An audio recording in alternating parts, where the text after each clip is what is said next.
জালালিয়া আনসারিয়া মাদ্রাসা পথহারা মানুষের আলোর দিশা। দিবানিশি মোরা মগ্ন থাকি তেলাওয়াতে কোরআন, এলেম শিখে মোরা দিনের তরে বিলিয়ে দেব প্রাণ। দিবানিশি মোরা মগ্ন থাকি তেলাওয়াতে কোরআন, এলেম শিখে মোরা দিনের তরে বিলিয়ে দেব প্রাণ।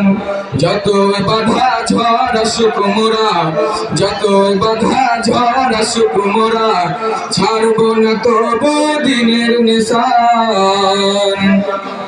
দারুল হুদা জালালিয়া আনসারিয়া মাদ্রাসা পথহারা মানুষের আলোর দিশা। দারুল হুদা জালালিয়া আনসারিয়া মাদ্রাসা পথহারা মানুষের আলোর দিশা। আসসালামু আলাইকুম।